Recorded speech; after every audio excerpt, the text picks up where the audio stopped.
మీ జీవితంలో ఏదైనా రిగ్రెట్స్ ఉన్నాయా? ఎప్పుడైనా రిగ్రెట్ అయ్యారా? నేను చేయత్తమని కానీ చెప్పమని కానీ అడగను, కానీ I'm sure every one of us have regrets. ఏదో ఒక విషయంలో మనకి రిగ్రెట్ ఉంటూనే ఉంటుంది కదా. మనం తీసుకునే నిర్ణయాలు, గతంలో మనం తీసుకున్న నిర్ణయాలు బట్టి అలా నిర్ణయం తీసుకోకుండా ఉండాల్సింది అని అనిపిస్తుంది.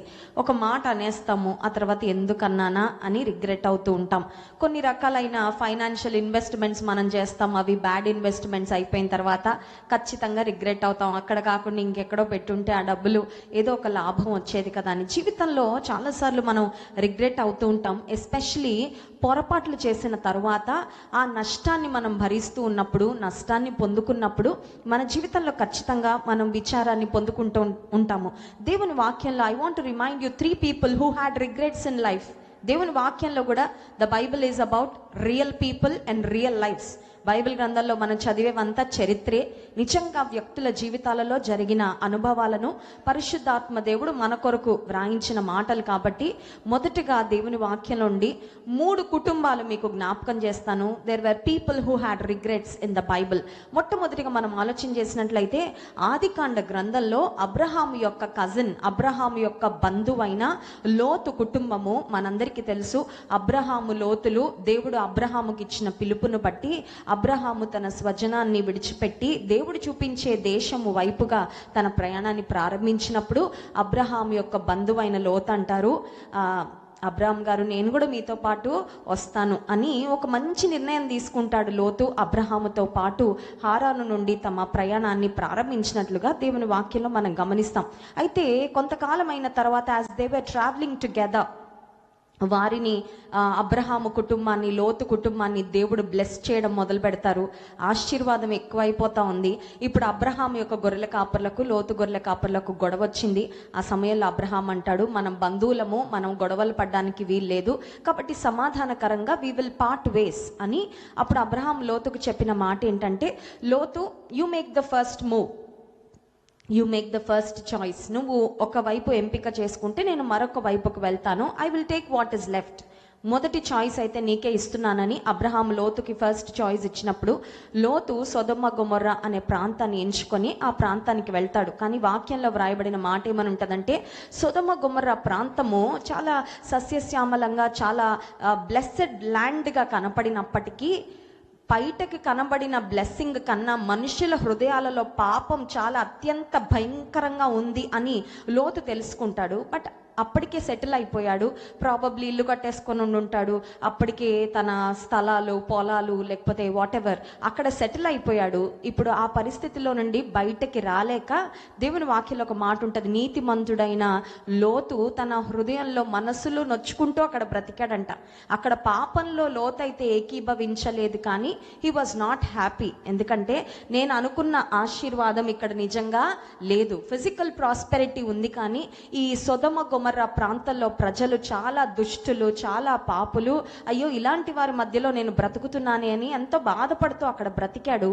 ఆ సమయంలో దేవుని కోపము సొదొమ గొమొర్రా ప్రాంతముల మీద రగిలినప్పుడు దేవుడు ఆకాశం నుండి అగ్ని గంధకాలు కురిపించి ఆ ప్రాంతాన్ని నాశనం చేయాలని ఆలోచించిన సమయంలో అబ్రహాము యొక్క ప్రార్థనను బట్టి దేవుడు లోతును అతని కుటుంబాన్ని స్పేర్ చేయడానికి 2 దేవదూతలను పంపించి, ఆ 2 దేవదూతలు లోతును, అతని భార్యను, అతని 2 కుమార్తెలను చేతులు పట్టుకొని బలవంతంగా బయటకు తీసుకొచ్చారంటే. ఎందుకంటే ఇంకా కొద్దిసేపట్లో ఆకాశం నుండి అగ్ని గంధకాలు కురిసి ఆ సొదొమ గొమొర్రా ప్రాంతము నాశనం అయిపోయే ఆ పరిస్థితిలో. అయితే లోతు కుటుంబం దగ్గరికి మనం వెళ్ళి, లోతు గారు మీకేమైనా రిగ్రెట్స్ ఉన్నాయా అండి? దేని గురించైనా మీరు విచారపడతా ఉన్నారా? ఇలా జరగకుండా ఉంటే బాగుండేది మా ఇంట్లో అని మీరు అనుకునే సందర్భం ఏదైనా ఉందా అని లోతును అడిగితే, లోతు గారు ఒక మాట అంటారు. ఏమంటారంటే, నా భార్య వెనకకు తిరిగి చూడకుండా ఉంటే చాలా బాగుండేది.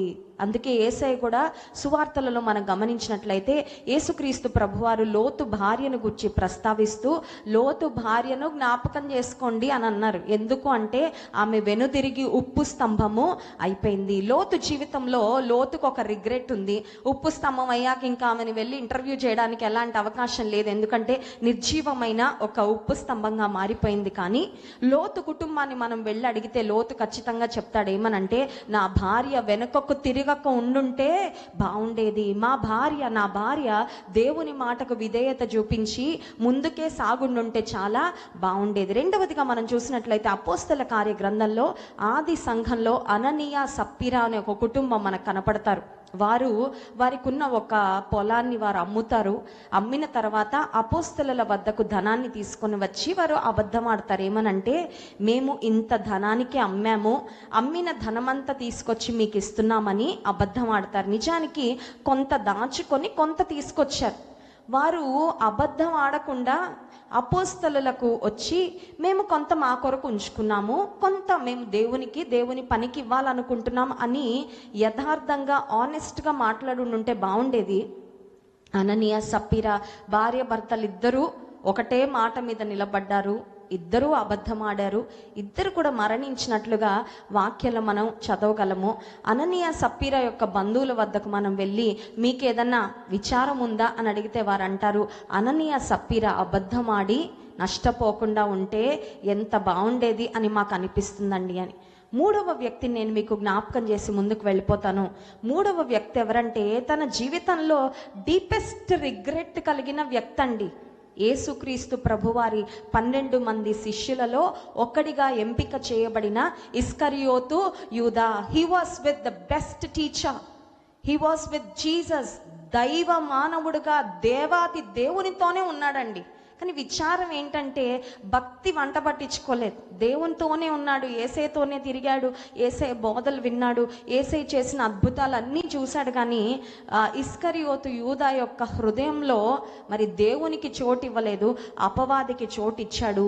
దేవుని వాక్యంలో మనందరికీ తెలుసు, యేసుక్రీస్తు ప్రభువారిని 30 వెండి నాణేలకు అమ్మి వేసిన ఇస్కరియోతు యూదా అని మనం వాక్యంలో చదువుతాం. ఇప్పుడు ఇస్కరియోతు యూదా యేసు ప్రభును 30 వెండి నాణాలకు అమ్మి వేసిన తరువాత అని 3వ వచనంలో ఉంది. ఇంగ్లీష్ బైబిల్ ఏమనుందంటే, he was filled with remorse, he was remorseful అనే మాట ఉంది. ఆ పశ్చాత్తాపడి అనే మాటకు ఇంగ్లీష్లో రిమార్స్ఫుల్ అనే పదం యొక్క అర్థం ఏంటంటే డీప్ రిగ్రెట్. చాలా లోతైన విచారపడ్డాడంట. రియలైజేషన్ వచ్చింది, రక్షకుణ్ణి అమ్మేశానే నేను ఇంతగా నన్ను ప్రేమించిన యేసయ్యకు నేను ఇంత అపకారం చేశానే అని తన్ను తాను అసహించుకునే స్థితిలోకి వెళ్ళిపోయిన తర్వాత తన జీవితంలో విచారపడ్డాడు, తీవ్రంగా విచారపడ్డాడు. And then he ended his life. అయితే ఈరోజు నేను ఈ సందేశాన్ని ఎందుకు చెప్తా ఉన్నానంటే, మన జీవితంలో కూడా మనకి రిగ్రెట్స్ ఉంటాయండి.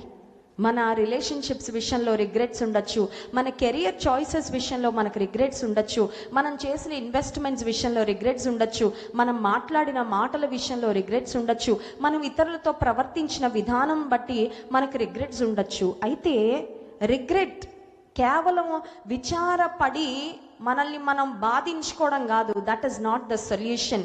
3 ప్రాముఖ్యమైన అంశాలు చెప్పి నేను ముగిస్తాను. Regret, when you feel regret about something in your life that went wrong, మనము చేసిన పొరపాట్లను బట్టి మన హృదయంలో విచారం రాగానే regret should be followed by repentance. 3 R'లు చెప్తానండి, 3 R's. మొట్టమొదటిగా రిగ్రెట్ రావాలి, వస్తుంది, రావాలి కూడా.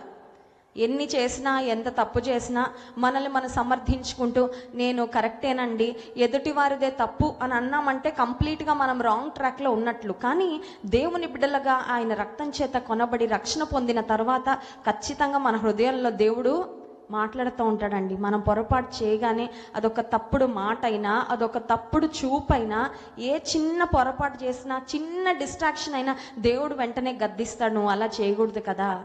కేవలం రిగ్రెట్ ఫీల్ అయితే ఉపయోగం లేదు. ఇస్కరియోతు యూదా వలె regret should be followed by repentance. Of course విచారపడాలి, నేను ఎందుకు ఇలా చేశాను, ఇలా చేయకుండా ఉండాల్సింది. కానీ అక్కడ ఆగడానికి వీల్లేదు. రిపెంటెన్స్ అంటే ఏంటంటే దేవుని సన్నిధిలో పశ్చాత్తాపపడి మన పాపములు ఆయన సన్నిధిలో ఒప్పుకోవాలి. Make an open confession. నిన్న దైవజనులు డాక్టర్ జాన్ వెస్లీ గారు వాక్యం చెప్తూ దేవుని మందిరానికి వచ్చినప్పుడు మనం ఏం చేయాలంటే యథార్థంగా ఉండాలి అని ఒక మాట చెప్పారు, గుర్తుందా అండి? The man of God spoke about integrity. చాలాసార్లు మనం మనుషుల ముందు ఎంత బయట చెప్పాలో అంతవరకు చెప్పి మిగతా అంతా లోపల పెట్టేసుకుంటా ఉంటాం కదండి. పైన అలా మనం ప్రవర్తిస్తూ ఉంటాం. కానీ దేవుని దగ్గరకు వచ్చినప్పుడు మన డీపెస్ట్ పెయిన్, మన డీపెస్ట్ సారో, మన డీపెస్ట్ రిగ్రెట్స్ ఏమున్నాయో ఆయన సన్నిధిలో ఎంత యథార్థంగా చెప్పుకుంటే, నిన్న దైవజనులు ఒక మాట అన్నారు, ఎంతగా మన హృదయాన్ని కుమ్మరించుకుంటే అంతగా దేవుడు తన ఆశీర్వాదాలు కుమ్మరిస్తారని. నాకు అనిపించింది, కొన్నిసార్లు పూర్తిగా కుమ్మరించుకోవట్లేదు దేవా, మేమంత డీప్గా నీ సన్నిధిలో మేము ఉండలేకపోతున్నాం.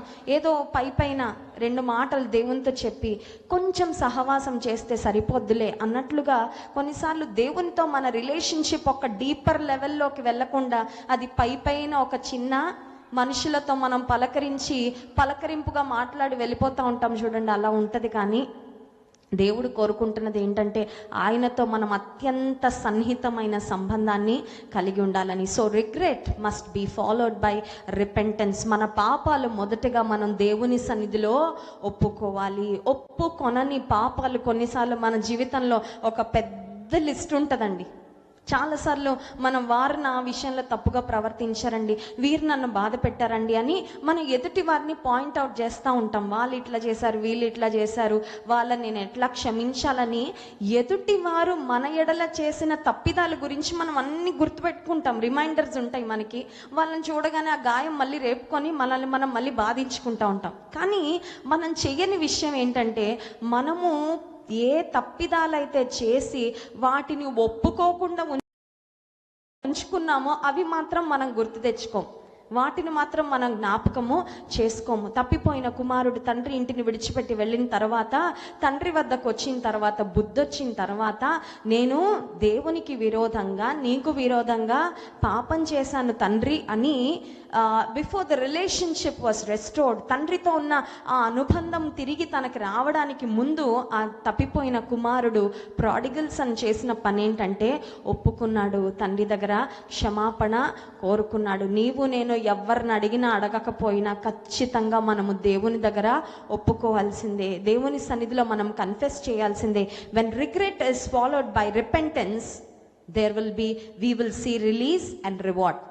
విడుదల చూస్తాం. ఎందుకంటే ఒప్పుకోకుండా తప్పులు చేసుకుంటూ వాటిని కప్పుకుంటూ వెళ్ళిపోతూ ఉంటే మనం పాపంలో నిర్బంధించుకున్నట్లు, పాపపు సంఖ్యలు మనమే వేసుకుని దేవుని యొక్క ఆశీర్వాదాలు స్వతంత్రించుకోలేని స్థితిలోకి వెళ్ళిపోతాం. కానీ దేవుని సన్నిధిలో మన పాపం నిమిత్తం పశ్చాత్తాపడి ఒప్పుకున్నప్పుడు గాడ్ రివార్డ్స్ us. ఆయన క్షమాపణ ఇచ్చే దేవుడు మాత్రమే కాదు, తిరిగి మనల్ని అంగీకరించే దేవుడు. మనం కోల్పోయిన ప్రతి దీవెనను, ఆశీర్వాదాన్ని దేవుడు మనకి సమృద్ధిగా అనుగ్రహిస్తాడు. ఒక చిన్న పోలిక, ఒక చిన్న కంపారిజన్ చెప్పి నేను ముగిస్తాను. ఇస్కరియోతు యూదా యేసుక్రీస్తు ప్రభువారి యొక్క శిష్యులలో ఒకడు. His regret ended in suicide. తన జీవితాన్ని తను ముగించుకొని, రిగ్రెట్ అయితే పడ్డాడు, రిపెంట్ అయితే అవ్వలేదు, తన జీవితాన్ని అర్థాంతరంగా ముగించుకున్నాడు. కానీ పేతురు మనం ఆలోచన చేసినట్లయితే, పేతురు కూడా యేసుక్రీస్తు ప్రభు, నీతో నేను చనిపోవాల్సి వచ్చినా నేను చనిపోతాను యేసయ్యా, నేను మాత్రం నిన్ను విడిచిపెట్టనని పెద్ద పెద్ద వాగ్దానాలు చేసిన పేతురు సమయం వచ్చేసరికి యేసయ్య ఎవరో నాకు తెలియదని ముమ్మారు వంకాడు. Peter denied Jesus thrice. కానీ పేతురుకు ఇస్కరియోతు యూదాకు మధ్యలో ఉన్న తేడా ఏంటి అని మనం ఆలోచన చేసినట్లయితే, పేతురు రిగ్రెట్ అవ్వడమే కాదు, పేతురు రిపెంట్ అయ్యాడు, తిరిగి దేవుని యొక్క రివార్డు కూడా పొందుకున్నాడు. యేసుక్రీస్తు ప్రభువారి చేతిలో మరి ఒక బలమైన సాక్షిగా, దేవుని చేతిలో ఒక బలమైన సాధనంగా, ఈ బండ మీద నా సంఘమును కడతాను. పేతురును దేవుడు మరి ఒక ప్రధాన అపోస్తలునిగా దేవుడు తన పరిచర్యలో బలంగా వాడుకోవడానికి కారణం ఏంటంటే, his regret was followed by repentance and hence he was rewarded by the Lord. This is a reminder. నేను నిన్న కూడా ఒక మాట చెప్పాను, this is a time to refresh, to recharge our self and also to rededicate our lifes back to God.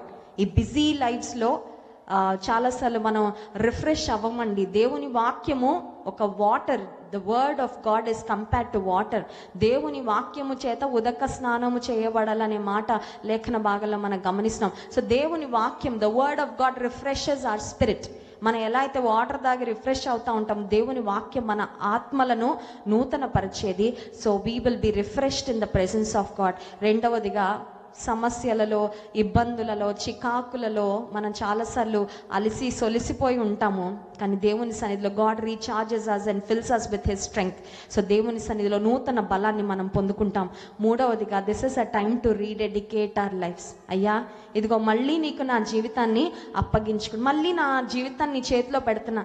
కొన్నిసార్లు ఎట్లా ఉంటుందంటే, driver seat దేవునికి ఇచ్చి మళ్ళీ ఆయన పక్కన కూర్చోబెట్టి మన డ్రైవర్ సీట్కి వెళ్ళిపోతూ ఉంటామండి. ఇప్పుడు ఇలాంటి కాన్ఫరెన్సెస్కి వచ్చిన మనం చేయాల్సింది ఏంటంటే, ప్రభువా, నేను ఎక్కడ తప్పిపోయానో, నేను ఎక్కడ నిన్ను ప్రక్కన పెట్టేశానో, నీకు ఇవ్వాల్సిన స్థానం నేను ఇవ్వలేకపోయానో, నేను నీ సన్నిధిలో క్షమాపణ కోరుతున్నా. ఇదిగో అయ్యా, I give you complete control over my life. నా జీవితాన్ని నీకు అప్పగించుకున్నా.